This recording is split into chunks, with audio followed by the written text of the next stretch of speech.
Hello, this is Studmuffin 1986 and welcome back to the channel. As many of you know, the Tier 10 French tank destroyer now has an autoloader. It's another cannon option that was added in the tech tree of the tank. You can go in and take a look at it. It has 2 rounds in its mag, and I've been watching some other YouTube videos of other people's opinion and thoughts on this. I've come across this tank in the game, and there's a lot of speculation around this tank being a little bit OP, and I don't know if I completely agree or if I'm completely on board with that theory, or if deciding this tank is balanced. And I've got some reasons behind it. I can see where they're coming from. Maybe I just need to dive in and figure out more data behind this. Let me know what you guys think in the comments. I'm very curious to see what the community thinks. Whether you think this tank with the autoloader is OP or if it's not OP. So just got a couple replays. These were just some of my very first games. Just got the autoloader. I love it. I really love the autoloader. As a matter of fact, when the Foch first came out, I was so excited for it because in the PC version, it initially came out as an autoloader. And I really wanted the autoloader. I love the variety of different tanks in the game and what they add to the game. And there was already a bunch of tanks in the game with just these standard 800 Alpha cannons. So when this tank came out originally and it did not have an autoloader, you can imagine I was pretty disappointed. And I don't know about you guys, but it totally did not give me any motivation whatsoever to try to grind or get this tank or do whatever it took. The whole wow factor of the tank for me just completely went away. So now that they finally came out with this thing having the autoloader in this recent update of 6.2, I was pretty happy about it and just thinking, finally, this thing has an autoloader. And it's really cool because it does add a little variety to the game. There is no other tank in the game with an 800 Alpha autoloader. Now, going back to other people's comments and thoughts and videos I've seen of people thinking that this is overpowered and trying to find out really what I think and my opinion on it, when I go and I look at the stats of this tank, its DPM is just a little higher than other 800 Alpha Tier 10 destroyers, but not by much. It's not like a crazy amount. The Alpha is about the same, and the DPM is about the same, and the Alpha damage, obviously the same. The DPM is about the same, but people were even saying, oh, they need to add a few, seconds between the reload of this thing.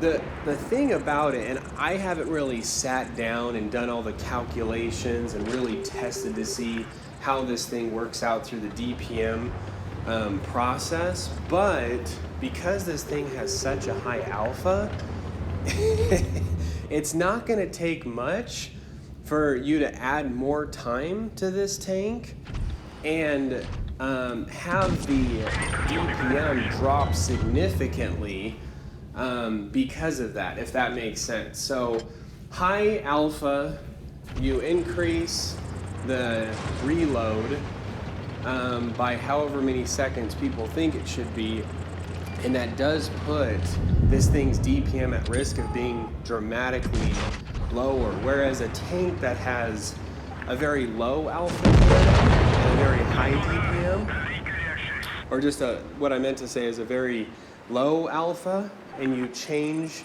the rate of fire, it's not going to have by a little bit, it's not going to have as dramatic of effect because the alpha cell. Anyway, another topic for another time. I don't want to get too sidetracked, but just a game there. And also to give you a feel for this tank, if you're thinking about grinding this thing too, I don't know what it is. I don't play with a lot of the other tier 10 tank destroyers. I guess I take that back. I do, but I guess it's been a little while since I've played with tanks like the E3 or the E4, the OBJ 268 that have these 800 alpha cannons, because when I went back in and jumped into playing with this tank, and you may even notice it, but you can definitely tell that the shell does have a bit of a drop curvature. The shell velocity, when I went into the stats, actually wasn't bad. It actually had a faster shell velocity than some of the other tier 10 800 alpha cannons, which was surprising. I thought for some reason that this thing would have a lower shell velocity, just because for some reason I thought that it had a more of a drop. I apologize. You can hear my daughter in the background. She's talking, just here with the kids today. So yeah, it's a real fun experience. I love the autoloader. The other thing about this tank, I think along with some others, and I don't know if people have gotten themselves in this situation, but I know for me myself, I can get a little cocky with tanks, like just about its armor. I can get a little overconfident with a tank's armor, and sometimes go in thinking that the armor is better than it actually is. And don't get me wrong, this thing has really good frontal armor, but I still would definitely be careful with this thing, as if you start going in thinking, oh, you're invincible, it's got some great speed and some good traverse, and if I just do a little shake here and there, oh yeah, I can bounce all day. And that is not necessarily the case. And this tank helps remind me of that all the time when I go into a battle. I do bounce a good amount of rounds in this thing, which is fun, but you do still have the cupola on top you got to be careful of. You do have that underplate, which can still be weak, so you do need to be careful of that. But yeah, I don't, like I said, I don't know if I completely agree with other YouTubers, because other YouTubers, I mean, you guys may know Medzi, love the guy, love his videos. I'm a subscriber. I was watching his recent video on this tank with the new autoloader, and his claim on how broke this autoloader is. Now, he did mention in his video that he's been getting a ton of replays of people just doing an insane amount of damage in this thing, and just how broke this autoloader is, and how for sure they're going to be changing it. And I'm like, I don't necessarily know, but he receives way more replays, obviously, like, he's got also a ton of experience. He definitely knows what he's talking about. I just don't know if I completely agree with him, just because what I had said earlier, you add some time to this thing, because of the high alpha count, it's going to dramatically affect the DPM. The DPM is not that much different than the other 800 alpha cannon tier 10 tank destroyers. So it will be interesting to see how this thing performs. I think, yeah, it'll just be very interesting. I just will like to see, what happens with this thing. I think they should keep it the same, in my opinion, but that's just me. The other thing about this tank is it's also, because of the armor, the maneuverability. I know there's a lot of people that play aggressive, and you can be very successful with that.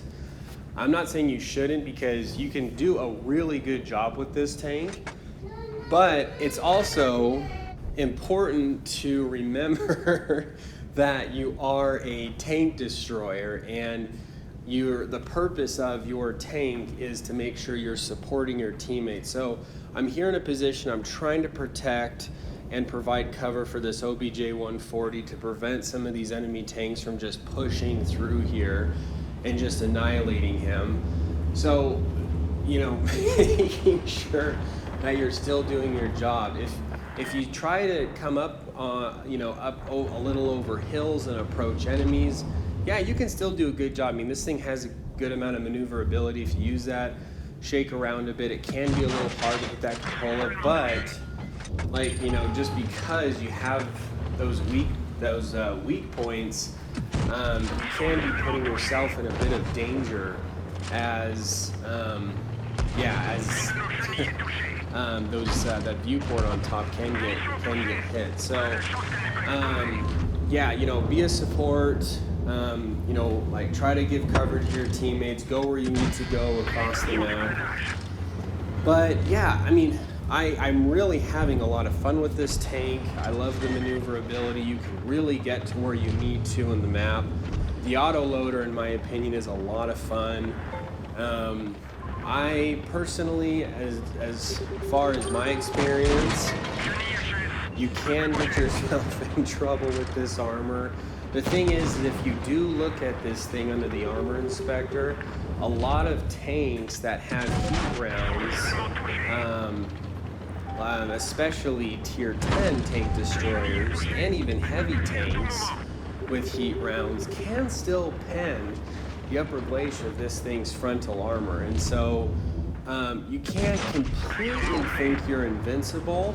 Like I said, it is good. It does have good frontal armor. It is a good tank. The autoloader is a lot of fun. But yeah, I mean, just some thoughts on the tank. Hopefully this is helpful. I love, like I had mentioned in other videos, I love when wargaming adds some variety to the game. It is really a lot of fun. And with the more and more they keep adding, it's just going to keep making every game that much more unique, the game that much more fun. So anyway, Studmuffin 1986 here. Hope you guys enjoyed the video. If you guys are planning on grinding and getting this tank with the autoloader, as of it stands right now, I think it's a lot of fun. Take care.